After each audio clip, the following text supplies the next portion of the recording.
যুক্তরাষ্ট্রের নবনির্বাচিত president Donald ট্রাম্পের উপস্থিতিতে পরবর্তী প্রজন্মের স্টারশিপ রকেট পরীক্ষামূলক উৎক্ষেপণ করেছে মহাকাশ সংস্থা স্পেস এক্স।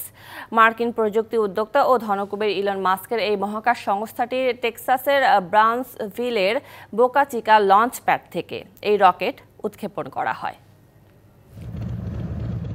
রাজনৈতিক ঘনিষ্ঠ বন্ধু ইলন মাস্কের আমন্ত্রণে মহাকাশ সংস্থা স্পেস এক্সের রকেট উৎক্ষেপণ দেখতে টেক্সাসের উদ্দেশ্যে ফ্লোরিডা ছাড়েন ডোনাল্ড ট্রাম্প। স্থানীয় সময় মঙ্গলবার পরবর্তী প্রজন্মের স্টারশিপ রকেট পরীক্ষামূলক উৎক্ষেপণ করে মহাকাশ সংস্থা স্পেস এক্স। মার্কিন প্রযুক্তি উদ্যোক্তা ও ধনকুবের ইলন মাস্কের এই মহাকাশ সংস্থাটির টেক্সাসের ব্রাউন্সভিলের বোকা চিকা লঞ্চপ্যাড থেকে এই রকেট উৎক্ষেপণ করা হয়। ইলন মাস্কের সঙ্গে বসে এই রকেট উৎক্ষেপণ দেখেন নবনির্বাচিত প্রেসিডেন্ট ডোনাল্ড ট্রাম্প। স্পেস এক্সের দাবি, পরীক্ষামূলক রকেট উৎক্ষেপণ সফল হয়েছে। মহাকাশে প্রায় 1 ঘণ্টা অবস্থানের পর স্টারশিপ পৃথিবীতে ফিরে আসে। রকেটটি মেক্সিকো উপসাগরে পড়েছে বলে জানিয়েছে সংস্থাটি।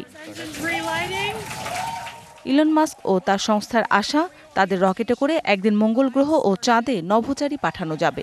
স্পেস এক্সের এটি 6ষ্ঠ স্টারশিপ রকেটের পরীক্ষামূলক উৎক্ষেপণ।